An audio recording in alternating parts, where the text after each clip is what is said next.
Know ye not that ye are gods? Better get some popcorn ready. This one's gonna be pretty long. What we're going to be talking about today is something that will be very important in the next few lessons. The topic is male and female energy. From there, we'll be talking about left brain and right brain, then the new children, and bring it full circle. Ready? Deep breath.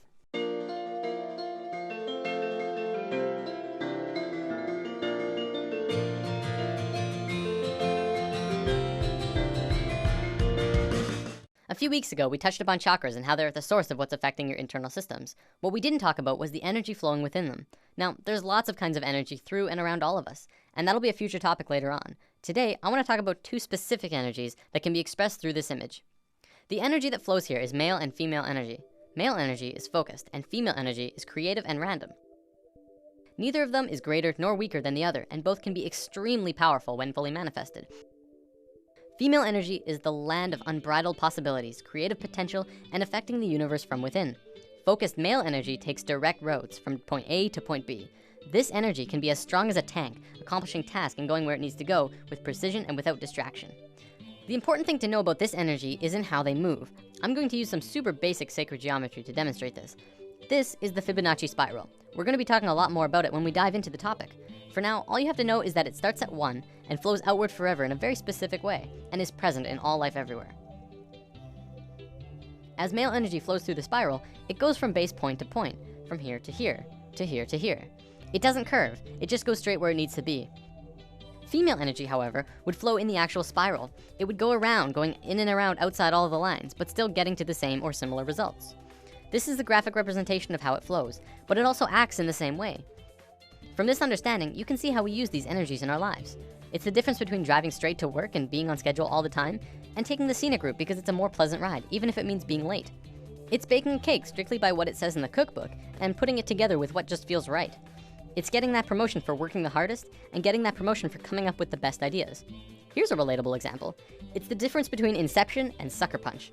Both about dreams, but one of them being the masculine story of professional men just doing their no-nonsense work, trying to get the job done, and the other being the feminine story that was creative and random and, according to many, didn't make much sense.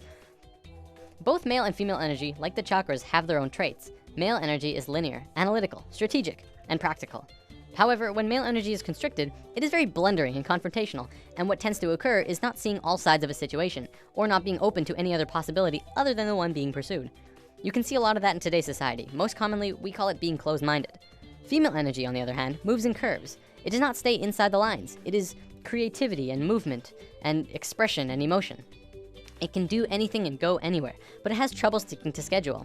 If constricted, it can get out of its flow, running rampant between emotions and mood swings and ideas. The creativity could get jumbled and come out as an out-of-control mess. We don't have this widespread issue in today's society, and it has a lot to do with our brain hemispheres. We're gonna look at that in a moment. One big difference between the two is that male energy looks at parts and female energy looks at wholes. Before I go on, I wanna make this clear. Male and female energy has very little to do with sexual orientation. Like, it's in the mix, but it's not a fundamental part of the energy itself. For example, if you look at the shape of male and female bodies, men have straighter bodies, women have curvier bodies. We'll probably come back to this in the lesson down the road. Okay, brain hemispheres. We have 2 of them, and if you remember what you learned in grade 10 biology, this will be familiar. The left brain is the male energy side of the brain. It is orderly, statistical, logical, and mathematical. It sees things in straight lines, rational and practical. The right brain is the female energy side of the brain. It is our creative side, a free spirit. It is passion and experience of taste and feeling, movement and art. As is the same with the energy, the left brain cannot make sense out of the right brain. You cannot put feelings and expressions within boxes. They must be felt to be truly experienced. The right brain too cannot make sense about how the left brain understands things. Okay, so as a species, we are primarily left-brained. Well, incredibly left-brained. This basically means that as a species, we essentially have a male energy imbalance. There is way too much of it. It is dominant and is constricting on the female side of the brain. Now, don't get me wrong, this isn't a bad thing. In fact, it's kind of a blessing in disguise, but we have to talk about some other things first. So, there's nothing wrong with our female energy. We're just not really using it to potential. Our male energy is really messed up, and that's why we're where we are right now. By where we are, I mean the economical, political, financial, religious, nuclear, dolphin and bee killing global war crisis. After lesson 1, I touched upon how right now the world is a mess in a myriad of areas. A few people commented saying, well, study the financial crisis and study the nuclear crisis and study the political crisis. They're all completely separate issues. And this is how the male energy looks at parts. We're realizing now that it's constricting on our point of view. As a whole, all of these issues together are further proof that we don't understand how to be harmonious because our male energy is out of sync with each other and the planet. So let's look at indigo children and super psychics. There's a new type of children being born on Earth. Since sometime in the 80s, new children started appearing with different or unusual traits. Their numbers began to increase, and today, nearly 100% of all children born in North America are indigo children. So what are these traits? Let's go over a list developed by Jan Yordi, a play therapist who has been studying and working with indigo children for about 4 years now. As we go over the list, see if any of these sound like you. Maybe strong-willed, independent thinkers who prefer to do their own thing rather than comply with authority figures or parents. Have a wisdom and level of awareness and caring beyond their youthful experience. Traditional parenting and discipline strategies don't appear effective with these children. If you try and force an issue, a power struggle is the typical outcome. Energetically, indigos are vibrating at a much higher frequency, so they can get scrambled by negative energy easier. Emotionally, they can be very reactive and may have problems with anxieties, depression, or temper rages if not energetically balanced. Are creative right brain thinkers, but may struggle to learn in a traditional left brain school system.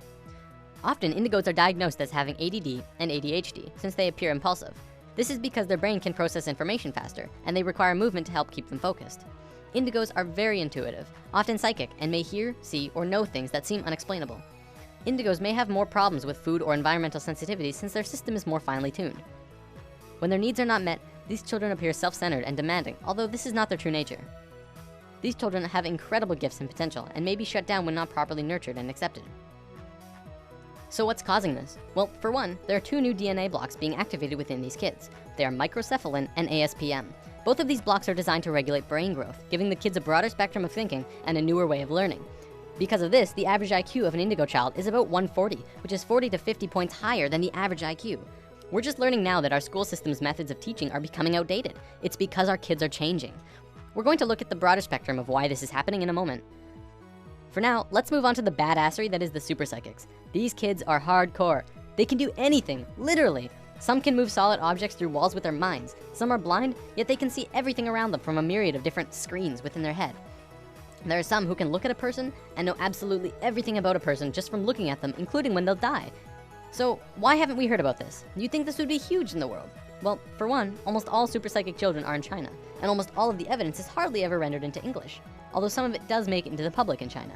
If you want to learn more about this, the book China's Super Psychics by Paul Dong and Thomas Raphael is a great starting place. Before we wrap up, we totally have to bring this video full circle. What on earth do the new children have to do with male and female energy? Isn't it obvious?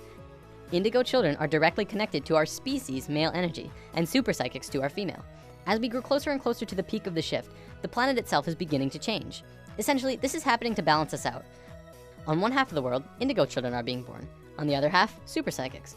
They are here to help the consciousness of the planet in an incredibly crucial time. There are way more indigo children on the planet than super psychics because it's our male energy that needs to understand. It's through the indigo children and their new way of thinking, which is affecting the consciousness of the planet, putting us back onto the harmonious path. As we just learned, to understand things, it takes 2 to tango. You cannot only understand something by reading about it. You need both sides of the brain to click. In the modern world, things like astral projection and channeling aren't really considered science. One of them is exploring different realms outside of the body, and one is communicating with beings of higher consciousness. And yet, because we can only seem to measure it from experience, it doesn't qualify to be legitimate.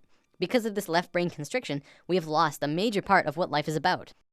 See, what we have is called polarity consciousness. We see everything in 2 ways, good or bad, hot and cold, right and wrong, religion and science. To once again become harmonious with each other on the planet, we have to learn to understand again from the left brain. When this happens, we can move out of polarity consciousness into unity consciousness, and that's essentially where we're going. That about wraps it up. See you next time. We all suspended in this one moment of movement, spiraling in fractal design. But your mind caught up in linear time. You're too afraid to let go, so you